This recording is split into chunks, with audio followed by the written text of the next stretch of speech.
With 7.4 soon arriving, I thought it was the perfect time to begin the real speculation game. 8.0, Final Fantasy's next big expansion. What is it going to be? Where are we going to go? Well, after some research and putting some pieces together, I think I have a pretty good idea. Let's get into it. Hello, Void. Eldon here. And without burying the lead too much, my guess for Final Fantasy's next expansion is, drumroll please, the Void expansion. Yes, I think 8.0, the next full expansion, is going to be the long-anticipated and much theorized Void expansion. We, the Warrior of Light, along with the fellow Scions, will travel into the Void and face powerful Void sent there, reclaiming the Shard and cleansing the darkness that infests it. Also, calling it now, but Voidbound would be a really great expansion name. However, even with that premise being stated, and in the open, we are still left with two very interesting, very important questions. Why is the next expansion going to be the Void expansion, and what will be so interesting about it? Wow. Let's start with the why. There are many reasons why I think the next expansion is finally going to be the Void expansion. The first is the way 14 tends to set up their expansions. Excluding 7.0, which was the start of a new arc, 14 pretty consistently sets up expansions in the later patch quests of the second previous expansion. Shadowbringers was set up by the inclusion of the Warriors of Darkness in Heavensward. Endwalker was set up by the destruction of Garlemald at the end of Stormblood. This pattern allows 14 enough time to seed the ideas of upcoming expansions so that they become the natural expectation. It's also timed perfectly to know the confirmed topic of the upcoming expansion in its development cycle. Now, if we look at the end of Endwalker's patch quests, we can see that what was set up there was the Void.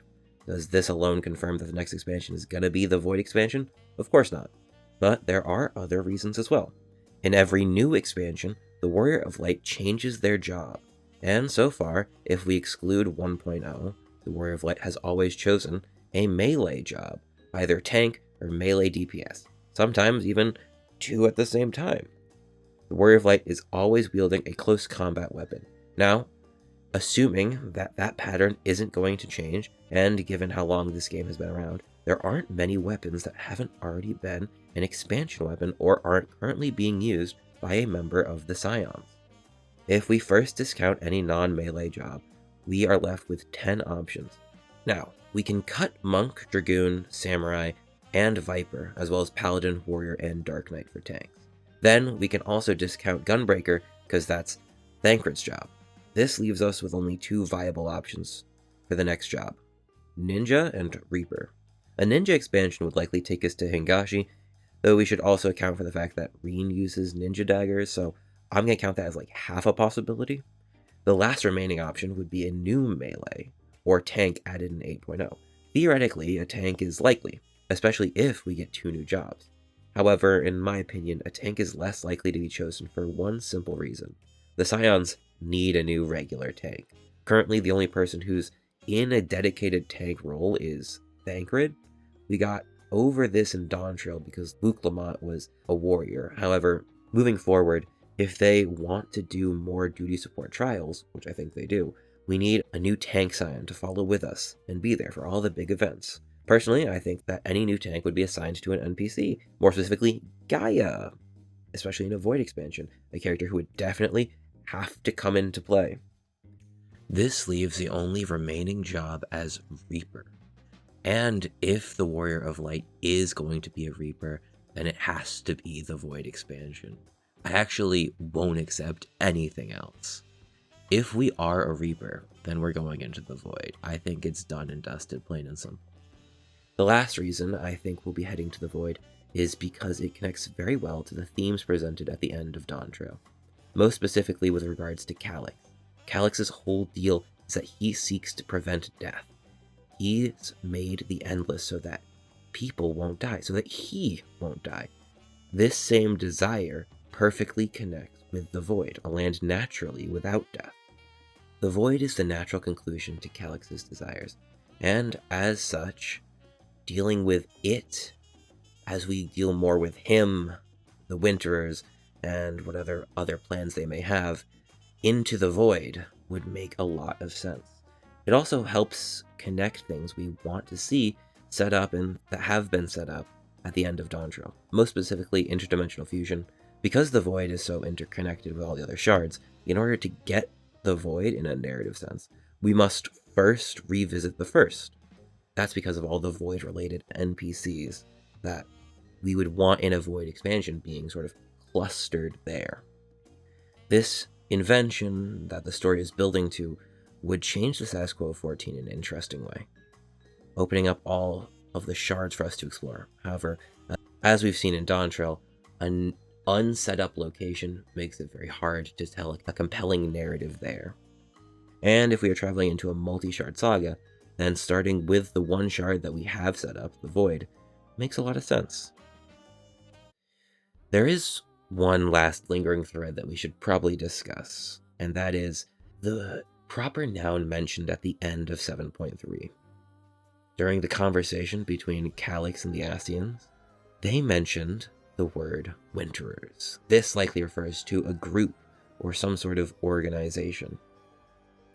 Now, if we take the word Winterers literally, that can mean people in a snowy place who are evil.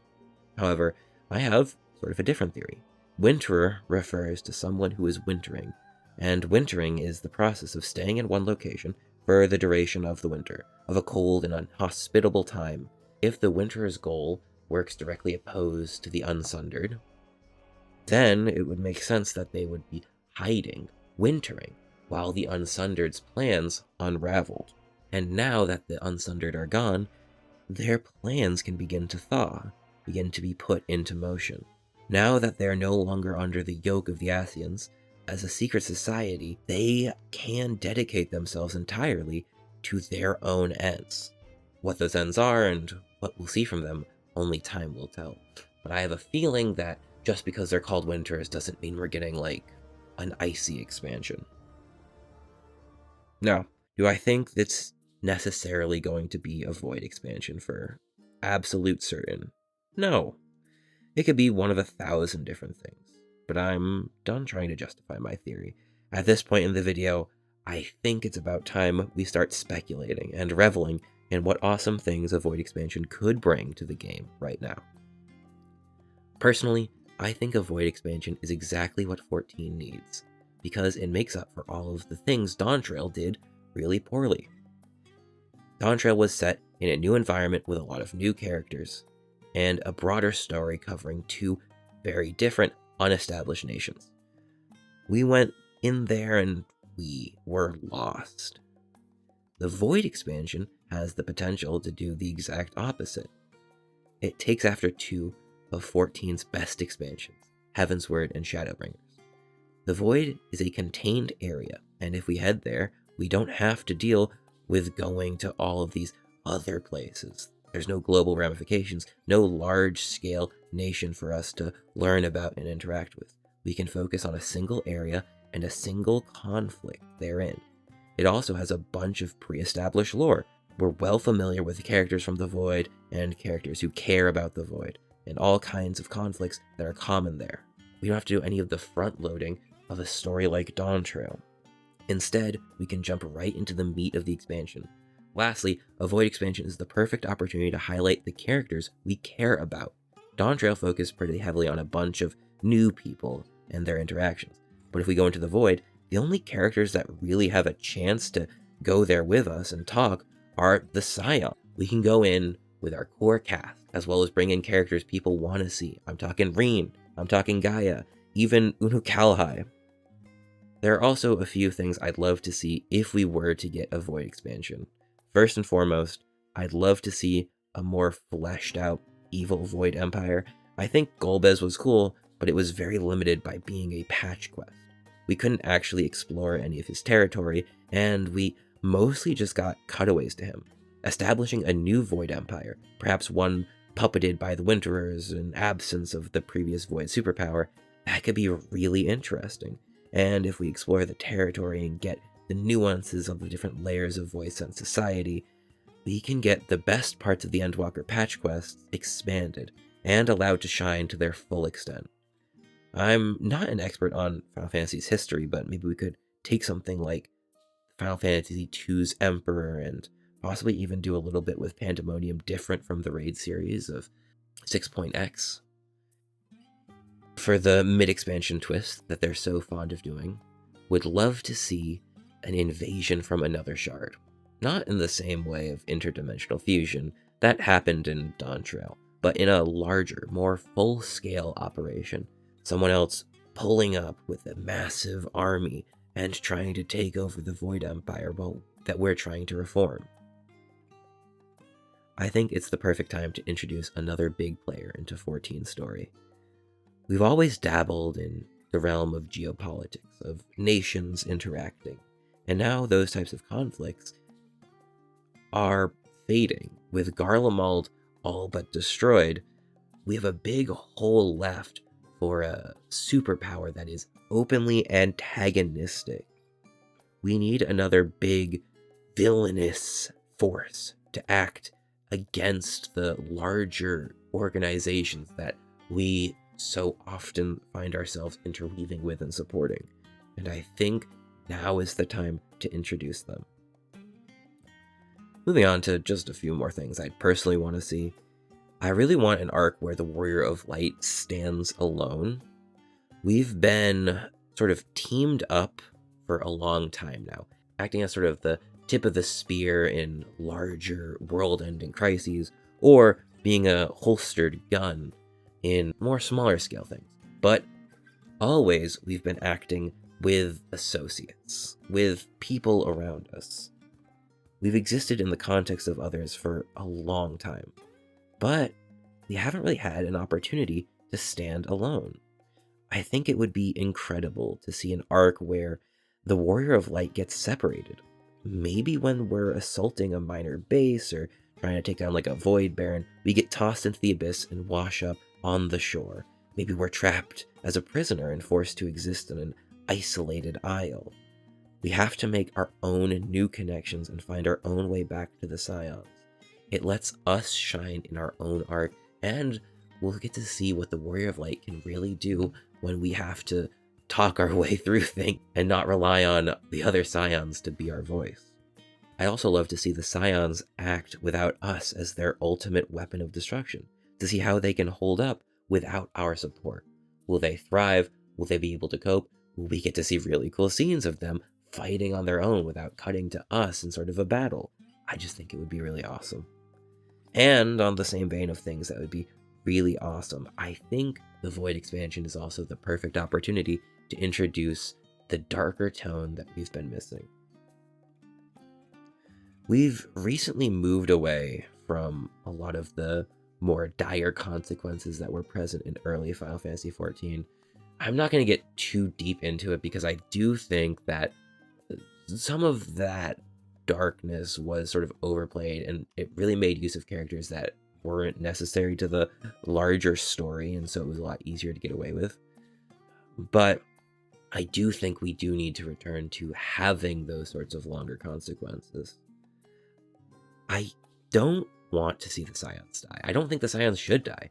They're important characters. They're very cool, and if they were to randomly die in a middle of the road expansion that doesn't really matter 10 years from now, I don't think that would be great. But I do want to see some longer lasting consequences happen to them and even to us. The status quo has been held for far too long. I'm talking like void corruption. I'm talking maybe someone dies and is returned as a void sent, and they don't get healed or brought back. I want major consequences that last deep into the future. I want to change up the people we spent so long with in a major way to have an echoing effect throughout the history of this game going deep into the future. I want a story that builds over time, that changes these people. That is the sort of long-term storytelling that an MMO shines with, and I think it's time we bring it back. Regardless of the tone, I also would love to see just some more characters we care about. I want to see these Scions shine. I want to have an expansion that doesn't introduce a bunch of fluff NPCs that takes our attention away. I don't want to worry about all the little politic sides of this new realm. I want to get a nice, meaty, character-rich story driven by the characters that we've put so much time into caring about. And I think that is where a Void expansion will shine. It has the opportunity to bring in a bunch of storylines that have been on hold and really make them resolve wonderfully. I'm aware that this last point is the most fanfic-ass thing in this entire video, but I think we should probably have a weapon of light. Okay, so hear me out. Recently, the animation side on the cutscenes has been really good. I mean, end of 7.3, when we blew up that crystal, that was awesome. And I want to see more of it. I just don't think reasonably expecting the dev team to make 20 plus distinct animations is gonna happen. So I think we should get a point where we have a glowy sword of light, like a weapon that can be malleable, that every PC can reasonably be wielding. Same type of thing we've done at the end of ARR and Shadowbringers, where we wield the light as a weapon and just make it a more stable ability that we can bring back, so that when we fight someone, we can get down and dirty inside the cutscene. I just think that would be really cool. Anyway, I think a Void expansion is really fruitful ground. A lot of really cool things we can do with it. There's a lot of really cool characters we can bring back for it. And hopefully it lets us go back to the heart and soul of Final Fantasy XIV. Thank you for watching. If you thought anything in this video was either insightful or interesting, please leave a comment, like, and even subscribe. I love seeing the number go up, and I really appreciate you being here. And since you made it to the end of the video, I guess I can plug something for myself. I'm making a video game. It's called Pilgrim Unto Shadow. Check it out on Steam, wishlist it if you'd like. The demo should be coming out later this month, and there will be more videos on this channel about it coming soon.